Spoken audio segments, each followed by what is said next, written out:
नमस्कार। संजीवनी मेडिटेशनल योगा से मैं किरण प्रसाद। श्वासा एक अमूल्य है, हीरा मूल्य नाय। सो खोयो तुम शयन में, धोखे जन्म गवाए। ये स्वरवेद महाग्रंथ की वाणी है जो सदाफल देव जी के अनुभवपूर्वक लिखी हुई वाणी है।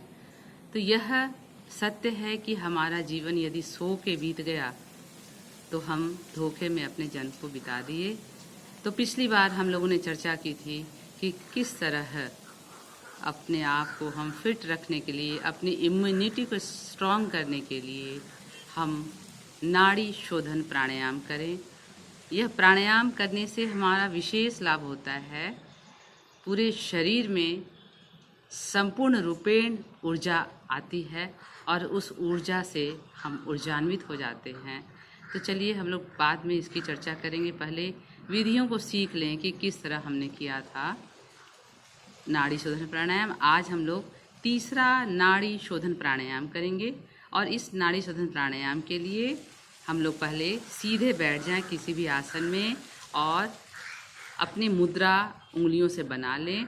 यह ज्ञान मुद्रा है, लेकिन अभी विशेष आवश्यकता हमारे प्रोटेक्शन के लिए, कोरोना का काल है, हमारा विशुद्धि चक्र, हमारा अनाहत चक्र मतलब हृदय और गला, ये दोनों पूरी तरह स्ट्रांग हो और मस्तिष्क भी अच्छी तरह से काम करे। तो इसके लिए हम लोग प्राण मुद्रा बनाएंगे।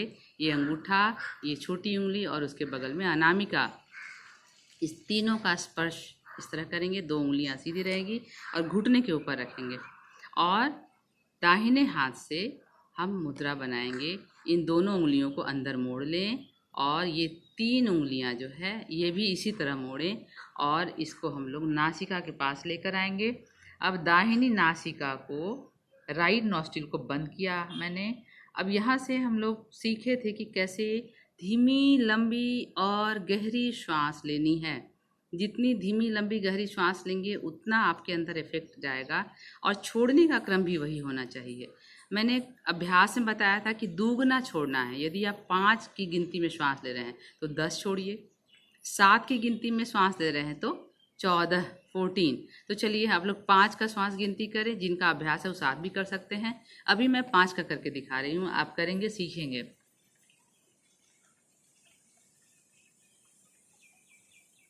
Inhale from left nostril and exhale from right nostril। फिर से रिपीट करेंगे। राइट से छोड़ा, अब राइट से ही ले लें आप।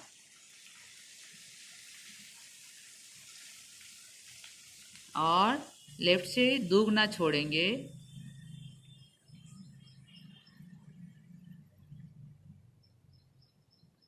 ये 5 के सेकंड में मैंने श्वास लिया और 10 के सेकंड में छोड़ा, मतलब डबल छोड़ना है।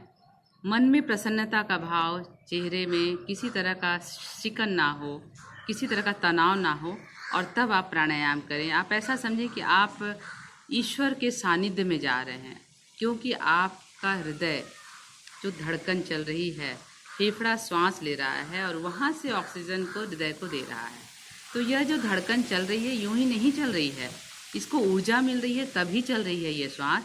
तो आप जब प्रसन्न चित्त होकर, आपको मालूम है कि आप जब कोई भी कार्य करते हैं तो आपके मनोभाव में परिवर्तन आता रहता है। आप अगर शीशे के सामने खड़े होकर देखेंगे तो आपके मनोभाव से चेहरे का एक्सप्रेशन बदलता जाता है। आप नाराज़ हैं, आप गुस्से में हैं, आप खुश हैं, सभी का भाव चेहरे पर दिखता है। तभी तो कोई देखकर बतला देता है कि क्या हुआ, आपको कोई तकलीफ़ है या आप क्यों इतने खुश हैं, कुछ अच्छी बात हुई है। तो इसी तरह प्राणायाम करते समय आप समझ लीजिए कि आप अपने आप से जुड़ते जा रहे हैं। यही एक समय है जो स्वयं का निरीक्षण करते हैं। स्वयं हम अपने आप को निरीक्षण करने के लिए और अपने आत्मानुभूति के साथ अंदर जाने का प्रयास करते हैं।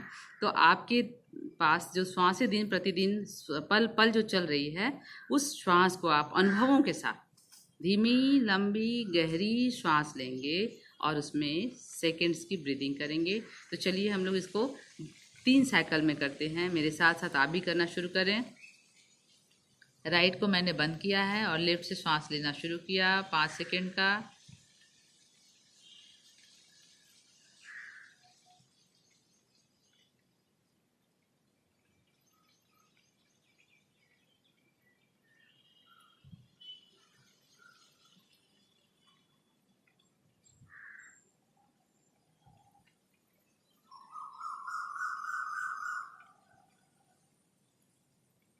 एक साइकिल हुआ, इसी तरह 2 साइकिल और करेंगे।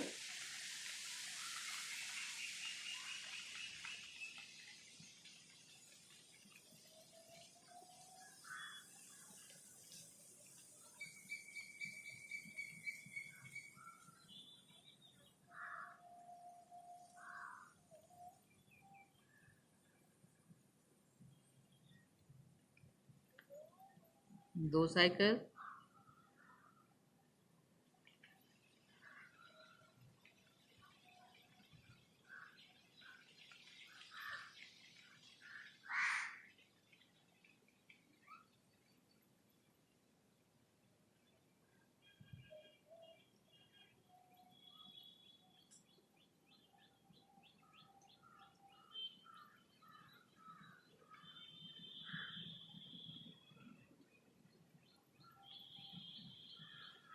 तो अभी हम 3 साइकिल में हमने इस प्राणायाम को करके दिखाया, आप भी हमारे साथ कर रहे होंगे।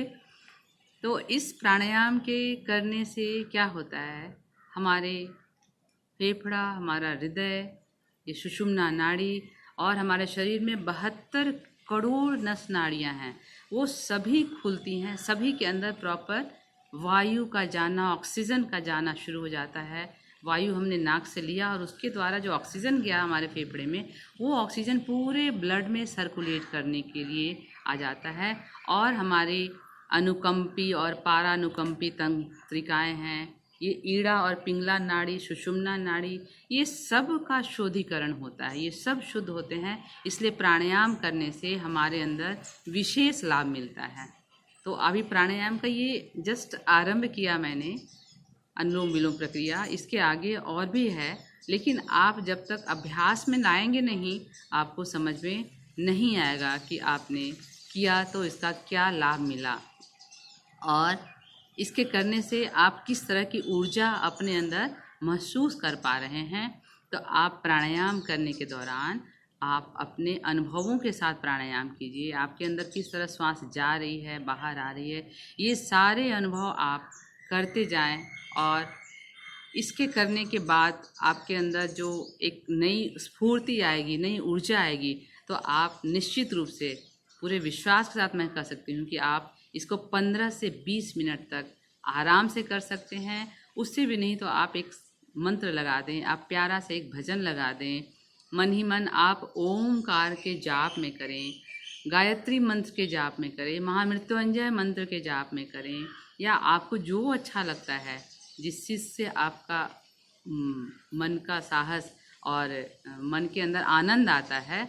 लेकिन ध्यान रखेंगे, ये सारा चीज़ पॉजिटिव होना चाहिए, न कि नकारात्मक किसी चीज़ के द्वारा, क्योंकि प्राणायाम और ये स्वयं से जुड़ने की प्रक्रिया जो है हमें बहुत ऊपर तक ले जाती है, अंदर गहराई तक पहुंचते हैं, लेकिन हमारा मार्ग जो है वो निश्चित रूप से उस परमात्मा की ओर बढ़ने लगता है, मन शांत होता है। तो आप इस अनुलोम विलोम प्राणायाम की प्रक्रिया को करें।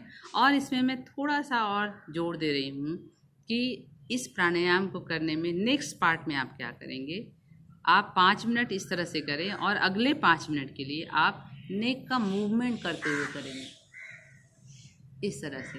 तो जब आप श्वास को ले रहे हैं तो उस समय आप एक बार देख लें, अपनी मुद्रा बना लेंगे, श्वास लेते हुए सिर को पीछे ले जाएंगे और श्वास छोड़ते हुए चिन और कॉलर बोन, ठुड्डी को कंठकूप के पास लाएं। फिर श्वास लेते हुए पीछे की ओर जा रही हूँ, ये पूरा थ्रोट स्ट्रेच हो रहा है, और श्वास छोड़ते हुए चिन और कॉलर बोन को टच कर रही हूँ। ये एक प्रक्रिया हुई, श्वास लेते हुए सिर पीछे जाना और श्वास छोड़ते हुए सिर को आगे लाना। क्या होगा, यहाँ पर 2 ग्लैंड है हमारा, थायराइड और पैराथायराइड ग्लैंड। चक्रों में इसको विशुद्धि चक्र कहते हैं। विशुद्धि का मतलब है शुद्ध होना। आपके घर का दरवाजा है ये सिर का भाग है, इसको हम लोग ब्रह्मांड कहते हैं यौगिक भाषा में, और ये नीचे का भाग जो है पिंड है यहाँ से। तो इस दोनों का द्वार है ये, यहाँ पर रक्षक है, सिपाही है।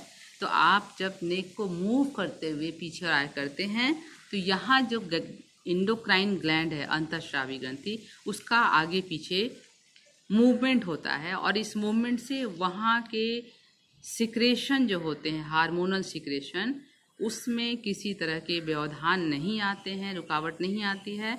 और पिट्यूटरी का स्राव जब आता है तो ये भी आराम से उसको लेके दे पाता है। अक्सर आप देखते हैं कि सर्दियों में मौसम के बदलने से कुछ भी होता है तो सबसे पहले हमारे गले पे अटैक आता है। सांस लिया गले में खिंची शुरू हो गई, और अभी कोरोना में भी यही हो रहा है कि सबसे पहले गले पे अटैक, क्योंकि श्वास आप ले रहे हैं तो यहीं पे अवरोध हो जा रहा है, तो गले पर अटैक आ रहा है, इसलिए गले पे खराश आ रही है, गले पे प्रॉब्लम शुरू हो रहा है। और फिर ये इससे जब ऑक्सीजन जाएगा ही नहीं अंदर तो फेफड़े का संक्रमण हो रहा है। तो आप लोगों से निवेदन है कि अपना बचाव अपने से करें, अपनी सुरक्षा स्वयं करें, क्योंकि अब हमारे पास कोई भी दूसरा रास्ता नहीं है कि हम उसको अपनाएं, क्योंकि रास्ता अपने ही पास है। दूसरे रास्ते को खोजने की ज़रूरत बिल्कुल नहीं है। हर रास्ता हमारे पास है। ईश्वर ने हमें सिर्फ शरीर नहीं बनाया, हमें दिमाग भी दिया है, और इस दिमाग में सारी बातों को डाला है। हम लोग खोज के तो देखें कितने ऑर्गन हैं, हमें पता है क्या? बस हम जाते हैं टेस्ट कराने, बीमारी होती है और आ जाते हैं। लेकिन एक बार अपने विषय में जानने का प्रयास करें कि मेरा शरीर का विज्ञान क्या है। जैसे ही शरीर का विज्ञान जानेंगे तो आपको उसकी प्रक्रिया को सही करने का भी मन करेगा, अपने दिनचर्या के द्वारा, अपने एक्टिविटीज़ के द्वारा, अपने मनोभावों के द्वारा। तो यहाँ आज भी हम लोग श्वसन क्रियाओं को सीख रहे हैं, रेस्पिरेटरी सिस्टम को ठीक करने के लिए ये सारा कर रहे हैं। तो चलिए इसको यहीं पे समाप्त करती हूँ, और इसको आप अच्छी तरह कर लें, फिर हम लोग दूसरे प्राणायाम की ओर बढ़ते हैं। नमस्कार, धन्यवाद, अभिनंदन, वंदन। आपने मेरे चैनल को यदि सब्सक्राइब नहीं किया है तो प्लीज़ सब्सक्राइब करें, लाइक करें और शेयर करें।